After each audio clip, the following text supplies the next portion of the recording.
The moment Maya stepped into the law office, cold stares clung to her like invisible claws. A 17-year-old black girl with natural curls and simple clothing, that alone was enough for the entire room, cloaked in upper-class superiority, to look at her like a misfit. A sharp, sneering male voice broke the silence. Who let the cleaning staff into this meeting? It was Victor Almeida, the grandson of the late business magnate Eduardo Almeida. Laughter rippled from the leather chairs, adding salt to the wound. Have you ever walked into a room where every glance seemed to say, "You don't belong here"? Maya knew that feeling all too well. Surrounded by people bearing the Almeida name, she stood firm, her eyes settling only on the one empty chair in the middle of the room. "Must be one of my brother's bizarre charity cases," Christina scoffed, tapping the skirt of her designer dress. "Probably here to ask for money." Maya took a deep breath. She had learned to swallow her pain, turning it into fuel to stand tall, letting no insult break her. The walls were lined with awards, lavish travel photos, and business certificates, a reminder that Eduardo Almeida was once a great man, at least in the eyes of his family. "She must be lost," Ricardo, the eldest son and heir to the empire, said aloud. "Can someone escort her out before Mr. Garcia arrives? This is getting awkward."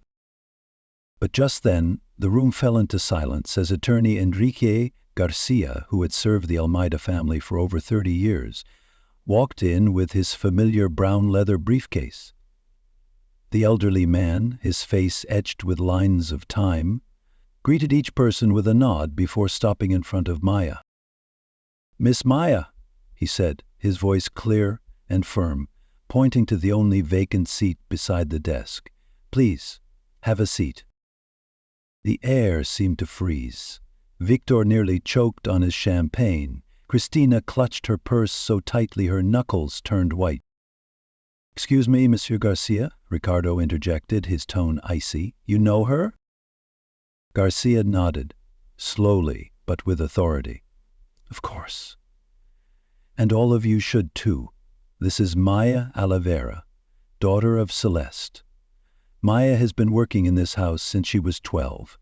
Helping her mother clean on weekends." "The maid's daughter?" Christina spat out the words like poison. "What is she doing here? At a private family will reading?" Maya sat down, back straight, eyes calm. Though every word felt like a blade, she remained composed. She had made a promise to herself, not a single tear today, not after everything she had endured. Have you ever realized that silence can be the strongest weapon? That was how Maya fought back. Attorney Garcia carefully opened his briefcase. "We are gathered here to read the last will and testament of Mr. Eduardo Almeida," he announced, his voice ringing out like a church bell. "He passed away 3 weeks ago after a battle with cancer." One of the granddaughters, Patricia, who had been glued to her phone the entire time, sneakily snapped a photo of Maya. Maybe she thought it was a moment worth capturing. Little did she know that very moment would spark an earthquake that would shatter the power structure of this prestigious family. While the room simmered with tension, Patricia quickly typed out a post on her phone. "Stranger crashes while reading. Gold digger trying to cash in now that the old man's gone." Within seconds, the post racked up likes and shares. Meanwhile, Victor whispered to those closest to him, "He probably left her some charity cash. 10 grand or something. Just a joke." No one noticed that Maya's eyes hadn't left Attorney Garcia's hands, not even for a second, as he gently pulled out a sealed envelope. To everyone else in that room, she was practically invisible, except when they needed a target for their mockery. "Before we begin," Garcia announced, "Mr. Eduardo left a video message that must be played first." Ricardo snorted, smirking with thinly veiled disdain. "Another one of my father's little performances. Can we just get on with it?" But the lawyer remained composed, calmly activating the screen embedded in the wall. Eduardo Almeida's face appeared on screen, gaunt from illness, yet his eyes still burned with determination. "If you're watching this video, it means I have passed away," he began, his voice weak but unwavering. "And I assume you're eager to hear how I've divided the estate?" He paused, his gaze staring straight into the camera, though it seemed to pierce through each person in the room. "But before that, I have a question," he continued. "Can any of you name Celeste's daughter?" The air turned to ice. Ricardo frowned. Victor scratched the back of his head. Christina pretended to study her manicure. "I figured no one would remember," Eduardo said, his tone tinged with sadness and disappointment. "She's been working in our house for 5 years, helping her mother since she was 12. And yet, not a single one of you, my own family, cared enough to learn her name." Maya felt a tight lump form in her throat. Eduardo continued, his gaze hardening. "I watched the way you treated that girl, and everyone else on staff, as if they were furniture, shadows. That says everything about the kind of people you've become." The room was frozen in silence. Patricia dropped her phone. Victor swallowed hard. Ricardo shifted uncomfortably in his seat. None of them knew that behind the calm, silent presence of the black girl they had mocked was a story powerful enough to alter the course of every life in that room. A story Eduardo Almeida uncovered in the final months of his life, one that was about to turn this elegant room into the epicenter of a seismic reckoning. Are you surprised by this turn of events?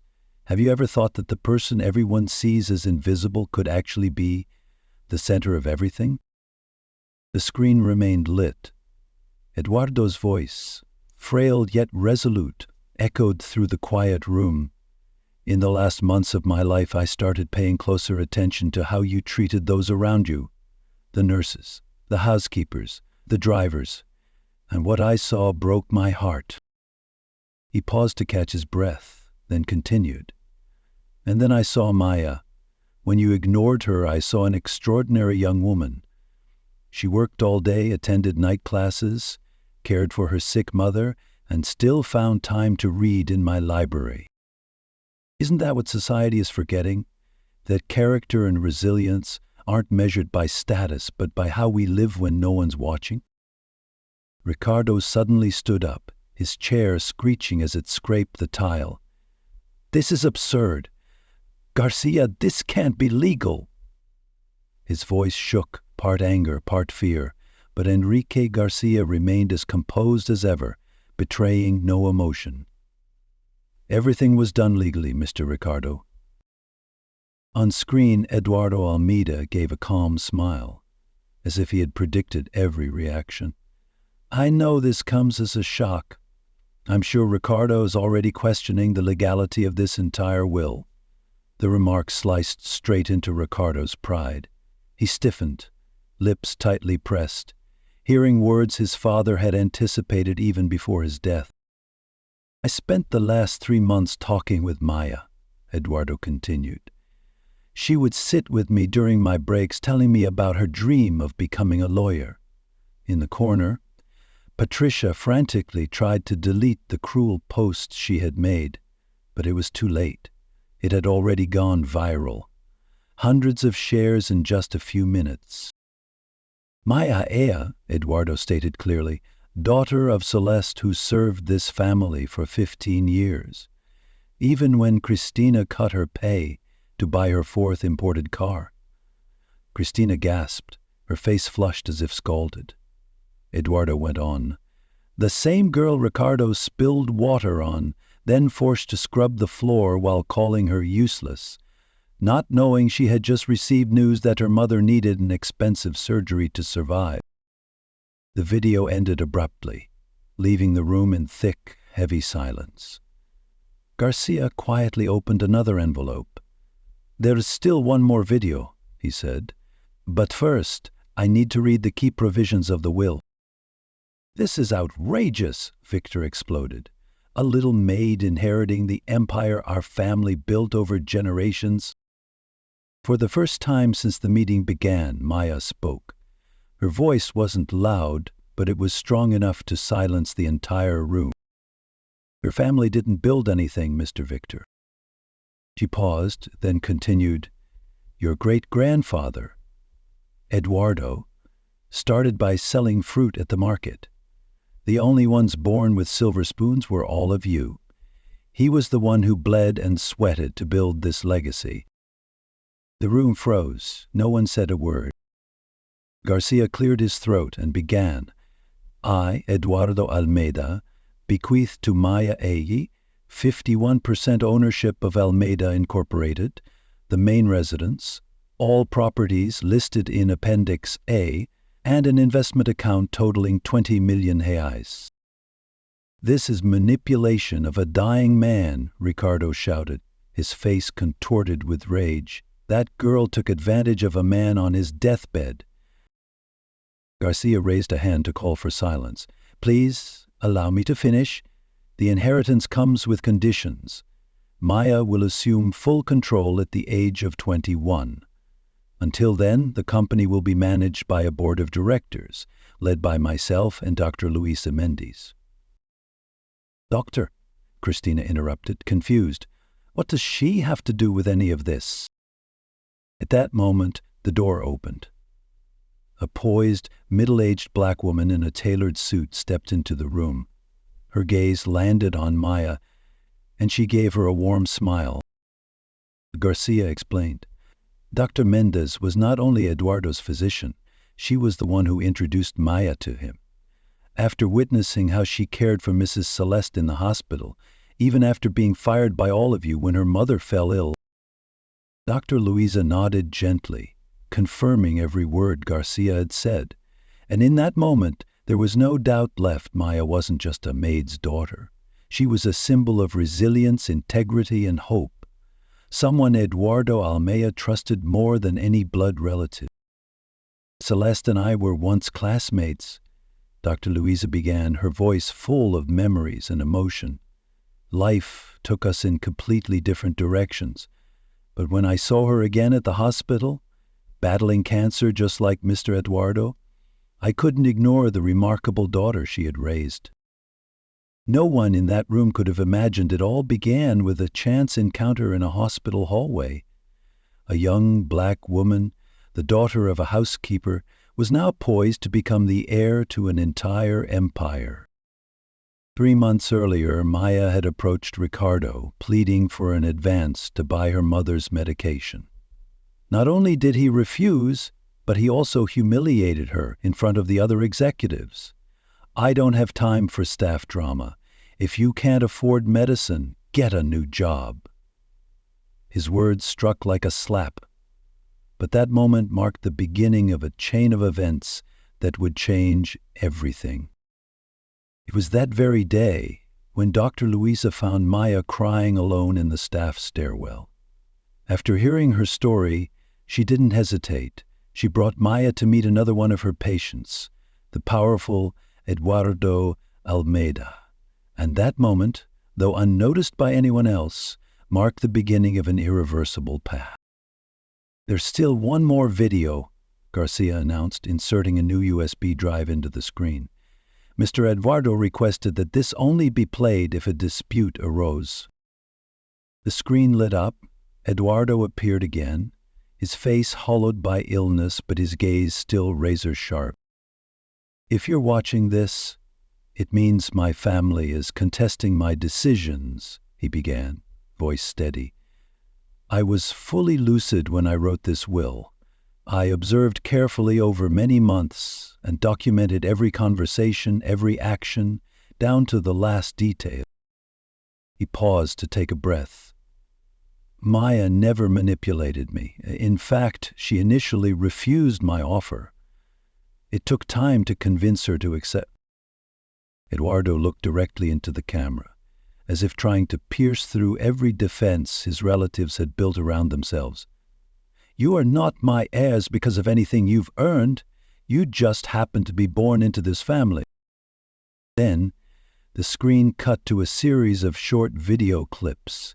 Ricardo berating staff, Christina coldly firing Celeste without a second thought, Victor mocking an elderly driver, Patricia making a racist remark. Each clip landed like a slap, shattering the pristine image and exposing the hypocrisy they'd worn for years. "He didn't just build a case," Dr. Luisa said gently, placing a hand on Maya's shoulder, her eyes sweeping across the room. "He gave Maya something far more valuable than money, the power to change the system. Have you ever considered that compassion, something often mistaken for weakness, might actually be the strongest weapon against injustice?" The Almeida family had no idea that the girl they once looked down on carried a quality Eduardo had searched for his entire life within his bloodline and never found: genuine kindness.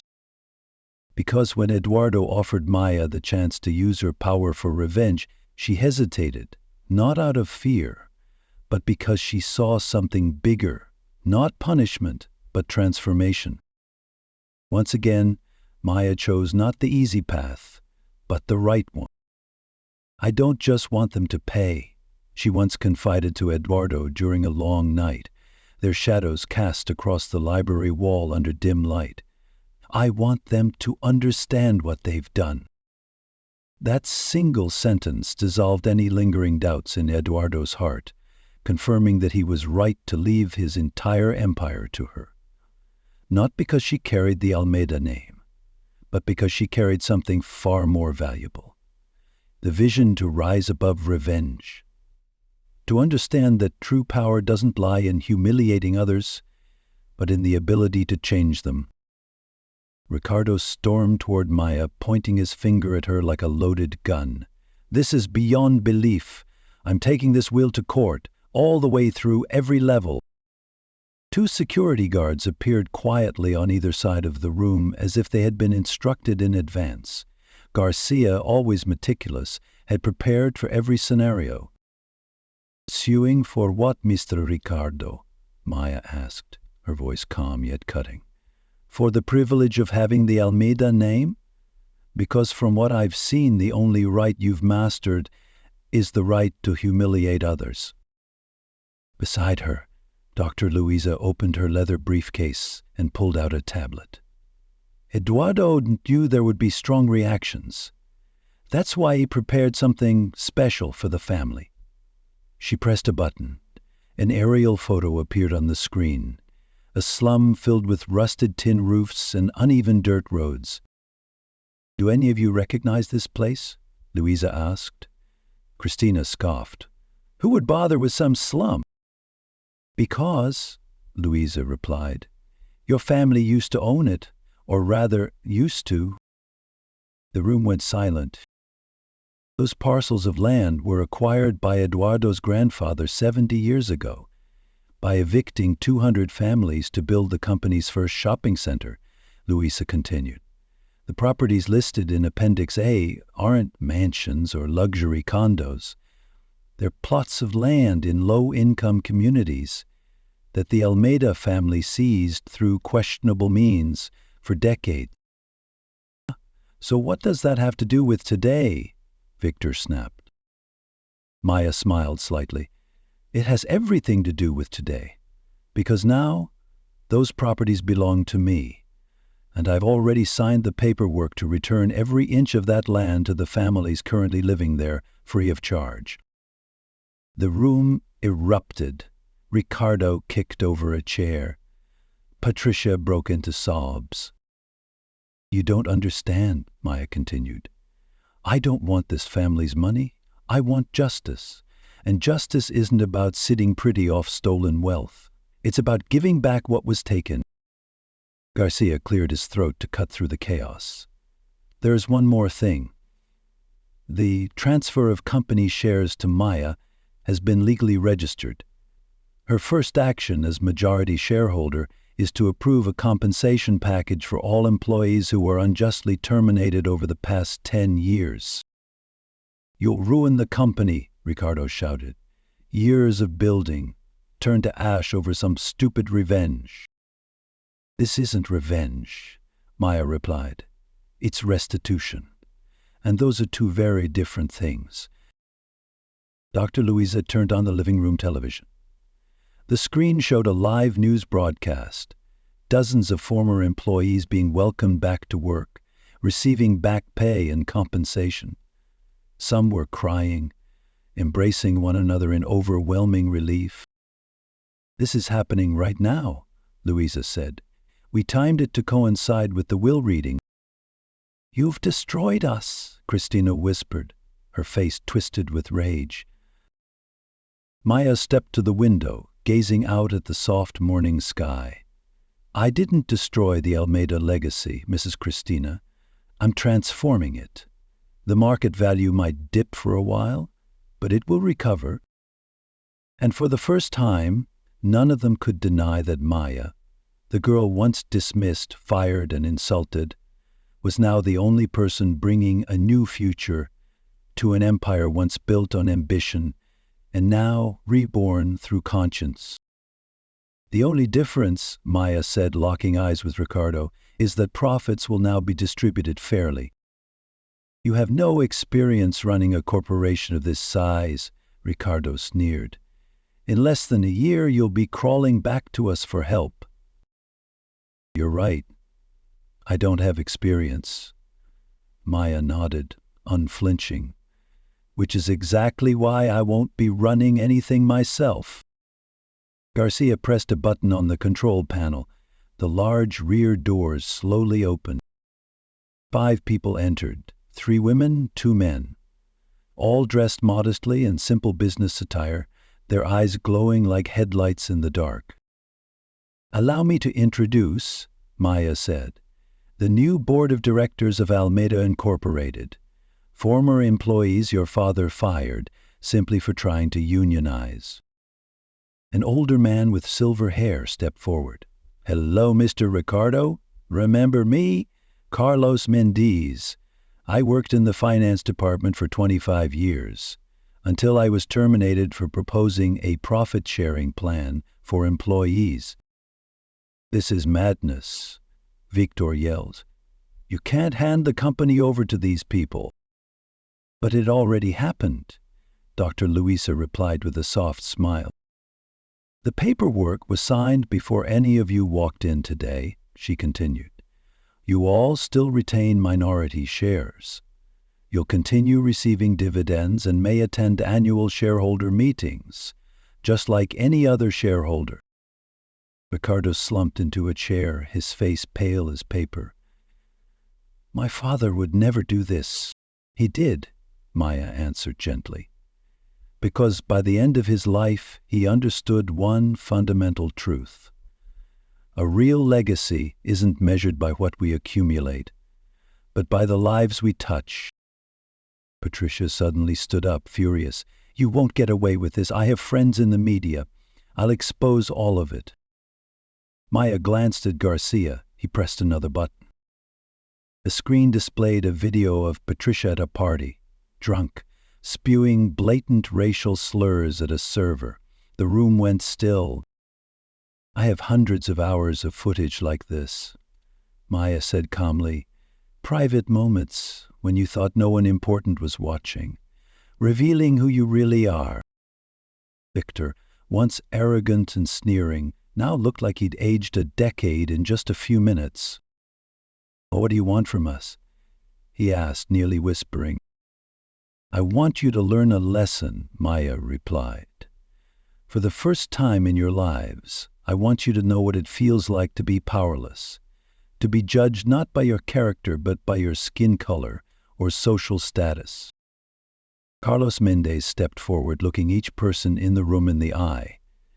We didn't come here to destroy the company. We came to reform it. We were invited back not out of vengeance, but because of our abilities, the very abilities you never recognized. Dr. Lawasa handed each Almeida family member a thick folder. Here are your options. You can file lawsuits. We've already assembled a legal team for a prolonged court battle, or you can choose a peaceful transition. A bitter choice, but for the first time, it wasn't theirs to make. Transition to what, exactly? Ricardo asked, his voice stripped of all arrogance for the first time. You'll keep your homes and receive a monthly income, Garcia explained clearly. In exchange, you'll participate in a social responsibility program, volunteering in communities your family once exploited, attending diversity and inclusion training, and spending a year seeing the world through a different lens. What if we refuse? Christina asked, though her voice already hinted at quiet defeat. Maya stepped closer, her eyes meeting Christina's, not with anger, but with unwavering resolve. If you refuse, that's okay too. There won't be punishment, just natural consequences. She paused. The videos will be released, the lawsuits will move forward, and your names will forever be linked to the legacy of exploitation that Eduardo wanted to end. The silence that followed was no longer tense, but awakening. One by one, the members of the Almeida family realized they weren't facing a girl. They were facing a turning tide in history. Ricardo still struggled, whispering, "This is going to fail. You're just a girl. This empire will crumble in your hands." Maya smiled, not in mockery, but with genuine compassion. "You still don't get it. It was never yours to begin with, and it's not mine now. It belongs to everyone who's ever sweated, day after day, to build it brick by brick." She turned to the window. The world outside was still bustling, but today it felt different. The Almeida family had yet to understand that the teenage girl they once trampled wasn't orchestrating the perfect revenge. She was initiating a quiet revolution, a wave that would spread far beyond that room, into the very institutions that had upheld social injustice for generations. As the powerful trembled, something extraordinary began to grow in the once forgotten communities. Hope. Not from empty promises, but from real, visible change. For the first time, power was being returned to the people who had once been made invisible. 6 months had passed since that fateful will reading. The Almeida Incorporated headquarters, once a symbol of elitism, now had a ground-floor community center where underprivileged youth were learning for free about entrepreneurship, technology, and civic rights.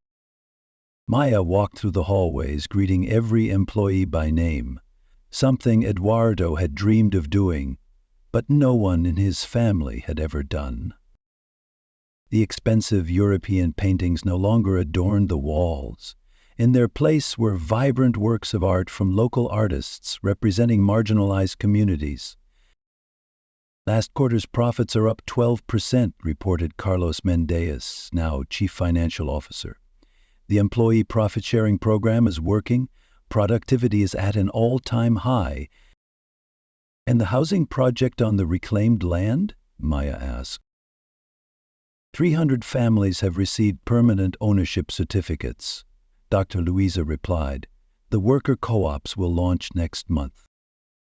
But what surprised industry observers the most wasn't the numbers. It was how Maya led the entire corporation with poise, conviction, and compassion, as if she had belonged in this world all along.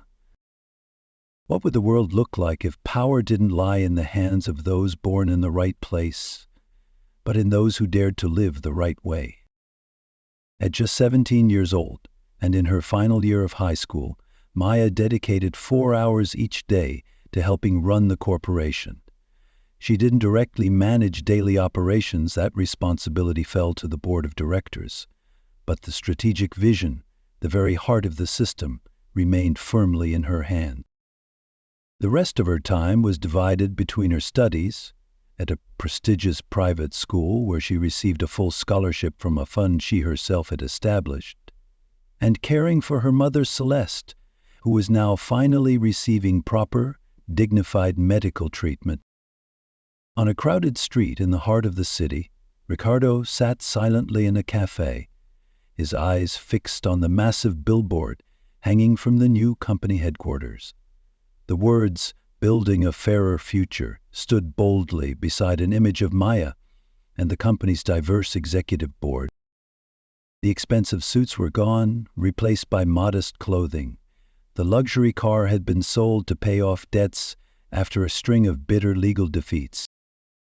Of all the Almoyas, Ricardo was the only one who refused Maya's invitation. His pride was too great to accept the social reintegration program. He chose litigation and lost everything. Meanwhile, the videos Eduardo had secretly recorded went viral, completely destroying the reputation Ricardo once held. His phone buzzed. A new notification. Administrative assistant opening social reintegration program. He stared at the screen and for the first time admitted to himself that he had hit rock bottom and was now considering going back to work for the very company that used to be his empire. Just down the street, Patricia was clutching a stack of documents for an anti-racism education class. After her career as an influencer collapsed due to the viral post in which she mocked Maya, she was the first to enroll in the social awareness program. "Ricardo," she said softly. He looked up, his eyes filled with shame. "This program isn't as bad as you think," Patricia said in a calm, measured tone. "Actually, it changes a lot. Maya didn't want to destroy us. She really wanted us to learn something." In that moment, the tears Ricardo had held back all morning finally fell. At company headquarters, Maya was leading a meeting with international investors, drawn by the socially responsible business model she had pioneered. Reporters waited in the lobby, ready to cover the success story now being taught in universities around the world. "I don't understand," a French investor asked, puzzled. "Why didn't you punish your family? They treated you terribly." Maya smiled, her gaze calm and clear as still water. "Because real change doesn't come from punishment. It comes from understanding."